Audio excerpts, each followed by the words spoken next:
básicamente prepararse o utilizar sus cercanías con Afganistán para aprovecharse de lo que dicen es uno de los mayores tesoros ocultos que guarda Afganistán. Según lo que reportan, Beijing habría ofrecido $10,000 millones.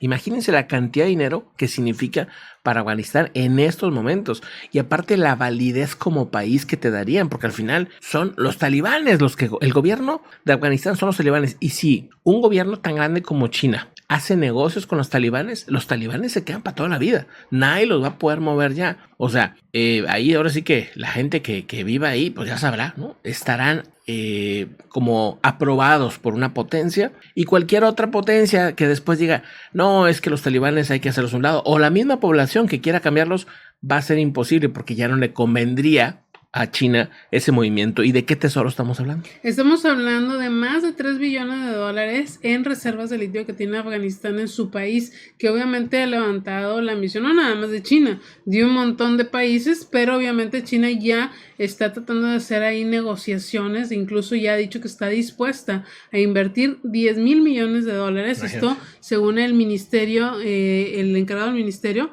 Hao Maoyong, afgán, y expresó el interés de una empresa china que se llama Goxin por el litio. De materializarse, de hacerse esto, pues daría más de 120,000 trabajos directos y 1,000,000 indirectos, además de obras de infraestructura, y que bueno, en este momento Afganistán enfrenta una crisis económica y humanitaria súper intensa, que claro, que les abriría la puerta. Ellos no tienen la capacidad ahorita de hacer esto, ¿no? Entonces obviamente prefieren pues que alguien les dé dinero y poder invertir y tener esta infraestructura.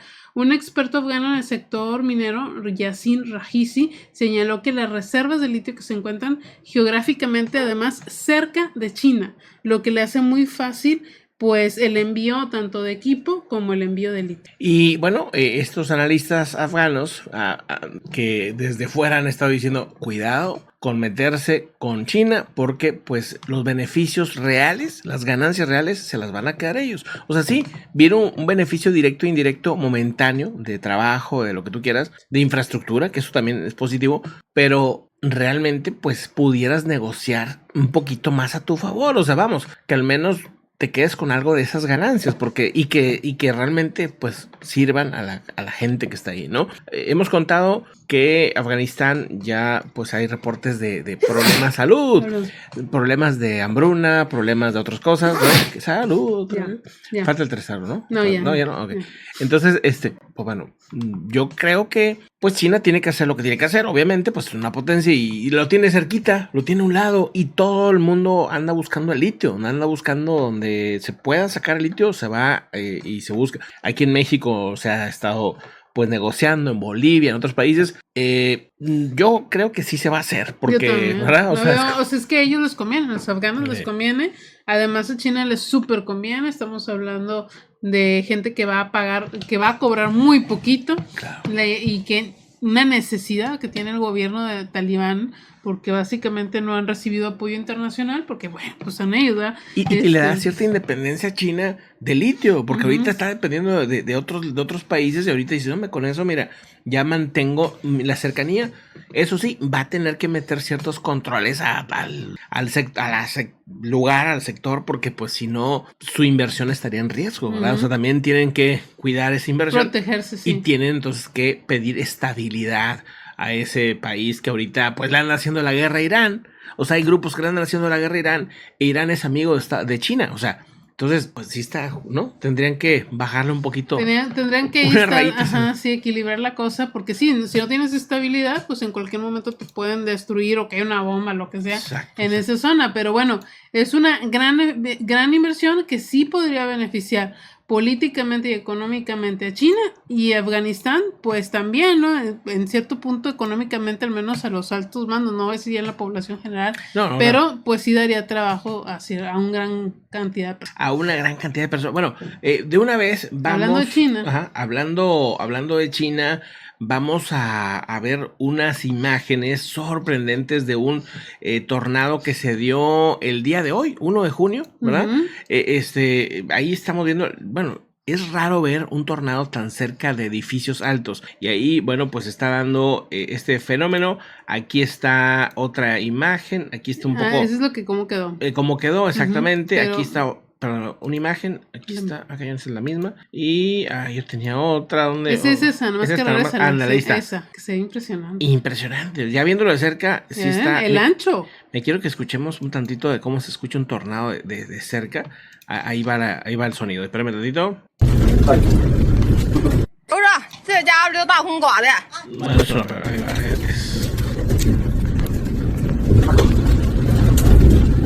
Bueno, pues impresionante, ¿no? Pues, ¿no? De la potencia, ¿no? De terror. Pero bueno, ahí está el tema. También, pues esto sucedió en una zona de Fujian, en la provincia de Liaoning, el día de hoy en China, ¿no? Un video sorprendente. También ahí está el otro tornado, si lo quieres. ¿El de Canadá? Okay. El de Canadá. El de Canadá, pues de una vez, digo, lo ponemos ya que andamos con los tornados. Esto lo graba Rob Somerville y lo comparten en Twitter, donde se ve también un tornado enorme. Pero la diferencia es generalmente sí vemos los tornados, ¿no? En zonas como planas, sin edificios. Ajá. Por eso es tan impactante el de China. El de China, exacto, porque está lleno de edificios y pues es curioso verlo así. Ahora, esto fue en el norte de Bota, en Alberta, en Canadá. Me llama la atención, pues los tornados no suelen darse o no son tan comunes en Canadá, ¿no? Y sí es sorprendente ver esta imagen. Pues bueno, vamos a otro asunto importante. Pongo la imagen, me dice. Ahí está, impresionante, ¿no? O sea, ese es el... Pero bueno, vamos a otro asunto importante.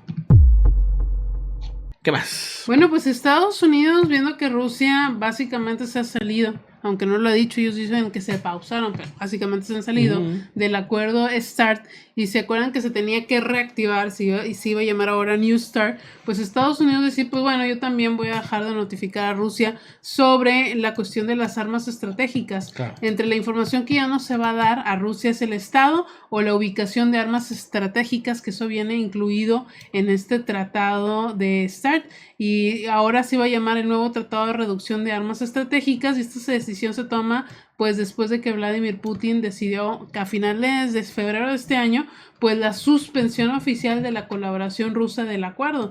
Dice, el propósito fundamental de la mayoría de las notificaciones es mejorar la capacidad de cada parte para verificar el cumplimiento de trata por parte de la otra, especialmente en comunicación con inspecciones in situ, fue lo que dijo el Departamento de Estado. Así pues, las autoridades diplomáticas estadounidenses han incidido en que Washington no proporcionará información telemétrica sobre los lanzamientos de los misiles balísticos intercontinentales. Y pues bueno, esto es algo que le sube otra vez la vara un poquito más al asunto. Claro, pues era de esperarse. ¿Por qué iba a Estados Unidos a compartir información si suspenden los rusos la información de ellos? O sea, pues, oye, pues todos parejos, ¿verdad? Vamos a dar información si tú también la das, ¿verdad? Así de básico y sencillo. Pero bueno, ¿algo más de ese tema? No. Vamos a otros asuntos importantes. Bueno, hablando de Vladimir Putin, la orden de arresto al presidente ruso ha generado problemas en la reunión de ministros de la BRIC en Sudáfrica. Los ministros de Relaciones Exteriores del grupo de los BRICS reafirmaron el día de hoy la ambición de crear un bloque para que rivalice las potencias de Occidente. Y ahí pues está Brasil, ahí está la misma Rusia, ¿no? Está obviamente pues Sudáfrica, ¿no? Que es donde se hizo este evento, pero como Sudáfrica tiene o está firmando los tratados internacionales donde la Corte Suprema Internacional, si te dice que detengas a alguien, lo tienes que detener, así sea un presidente, pues bueno, entonces le dijeron a Vladimir Putin, ni vengas a Sudáfrica, o sea, ellos mismos, porque te tendríamos que detener. Entonces, pues obviamente Vladimir Putin no va, y pues dicen que no fue como que lo mismo, porque pues uno de los principales, ¿no?, miembros del BRICS no estaba, ¿no?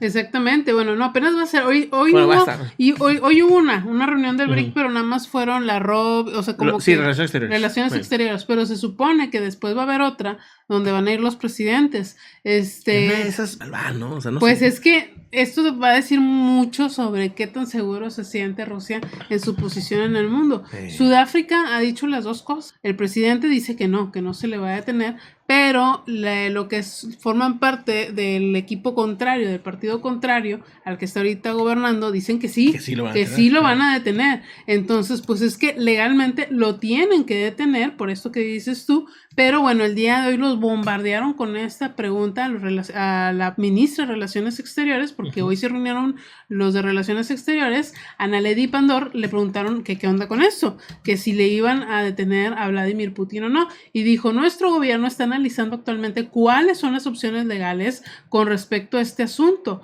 La respuesta es que el presidente Cyril Ramaphosa indicará cuál es la posición final de Sudáfrica, tal y como están las cosas. Se envió una invitación a todos los jefes del Estado de los BRICS.